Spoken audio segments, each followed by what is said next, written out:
raios eu tenho que apresentar todos esses dados descritivos na seção de resultados do artigo? Tô só fazendo uma análise, não um maldito compêndio de estatística. Caracas. Isso é para que as pessoas possam entender os teus resultados e a tua análise.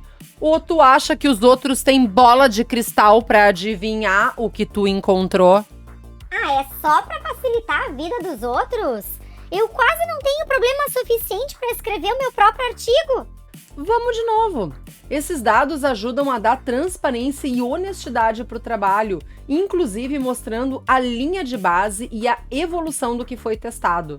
Transparência e honestidade? Até parece que eu sou uma criminosa tentando encobrir provas. Mas já que tem que fazer, me ajuda aí. Como é que eu começo essa apresentação de dados descritivos? Tô vendo que hoje ela tá difícil. Bora aprender bem rapidinho como apresentar os dados descritivos na seção Resultados no teu artigo. Eu sou a Adri Toigo e tu tá no canal Educação Física com Vinho. Produção, roda a vinheta!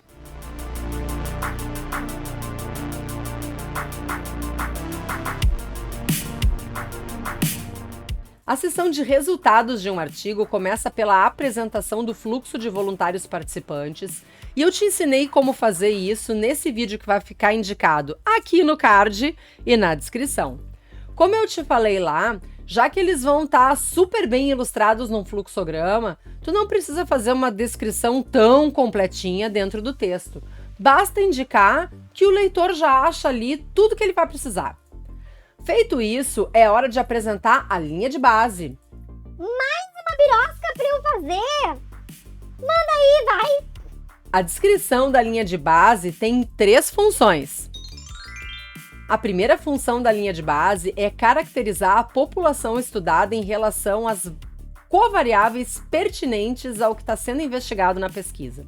Por exemplo, num estudo feito por mim e pelo professor Clóvis Braga Júnior, que visava verificar se tem diferença na força de preensão manual e no índice que está relacionado ao valor do VO2 máximo em atletas de judô, era importante caracterizar a população em relação à idade, massa corporal, categoria de competição, tempo de prática e faixa de graduação. A segunda função da linha de base é avaliar a validade externa do estudo. Também tem vídeos sobre o que é a validade externa que vai ficar indicado no card e na descrição. O leitor quer avaliar certas características da população estudada para ver se os resultados podem ser generalizados para a população do interesse dele. No caso do meu artigo com o professor Clóvis, os resultados são especialmente interessantes para quem é treinador das categorias sub-18 e sub-21 de atletas masculinos. Se o leitor for treinador de outras categorias ou de equipes femininas, já não vai ser conveniente generalizar os resultados porque o público é tipo... Não, nada a ver, irmão. O terceiro aspecto da linha de base é avaliar o balanço de covariáveis em estudos comparativos. No estudo comparativo, a descrição do balanço de covariáveis que podem impactar nos desfechos é mega importante. Então, para que a comparação seja justa, a distribuição dessas covariáveis entre diferentes grupos do estudo deve ser bem parecida.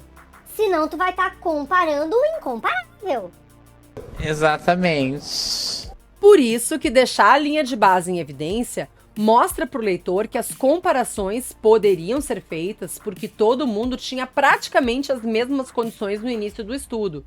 Mas tu só vai conseguir fazer esse balanço se a randomização dos participantes for efetiva.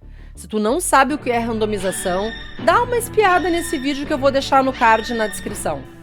Agora, presta atenção que algumas revistas científicas não recomendam a descrição dos valores de P na tabela das características da linha de base. Ah, não, sério?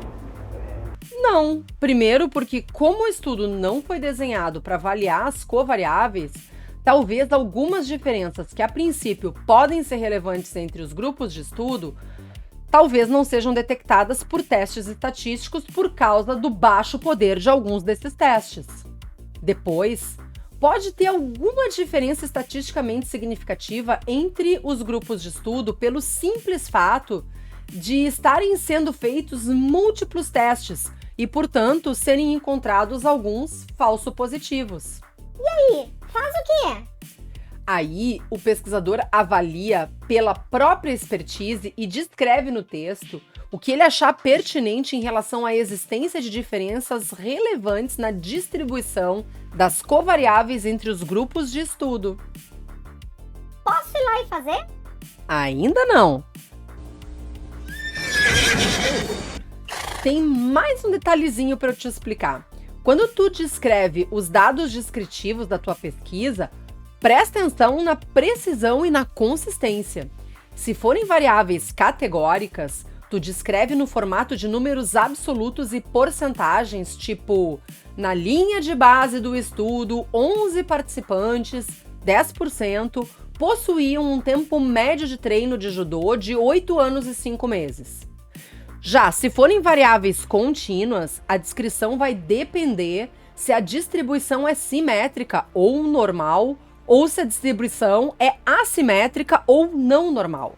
Para variáveis contínuas com distribuição simétrica, é melhor descrever os dados no formato de média, que é uma medida de tendência central, e desvio padrão, que é uma medida de dispersão.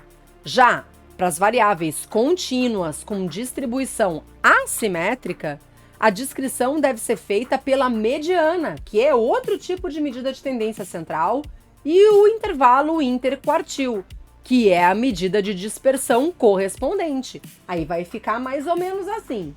A média de idade dos participantes do estudo foi de 17,5 anos, com desvio padrão de 1,58 anos. A mediana do número de comorbidades foi 3. Intervalo interquartil, 1, 2. Eu entendi a referência. No próximo vídeo, eu vou mostrar como organizar os dados analíticos na seção Resultados no teu artigo. Por isso, se tu ainda não for inscrito nesse canal, aproveita para te inscrever com o sininho ativado para receber a notificação quando eu postar a sequência desse conteúdo. O teu joinha ajuda demais a divulgar esses conhecimentos de forma gratuita e divertida para outras pessoas que precisam entender um pouco melhor sobre esses paranauês. E eu te prometo que não vai te cair pedaço. Confere o que tá rolando lá na outra plataforma, que também é @efcomvinho.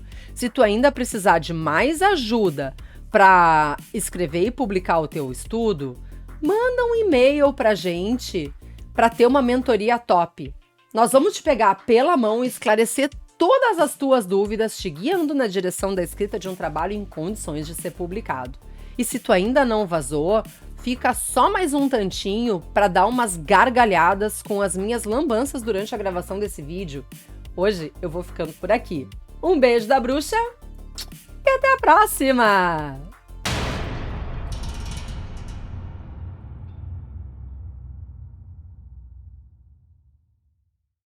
Vamos de novo. Esses dados ajudam a dar transparência e honestidade para o trabalho. Tô vendo que hoje ela tá difícil. Bora aprender rapidinho como apresentar os dados descritivos no teu artigo na seção de resultados. Tô vendo que hoje ela tá difícil. Bora aprender rapidinho como apresentar os dados descritivos Do teu estudo na seção resultados do artigo. Não. Não, tu tá comparando. Que nojo. Ou melhor, de estarem sendo feitos. Não deu. Vamos de novo. Por causa do baixo poder de alguns deles. Não.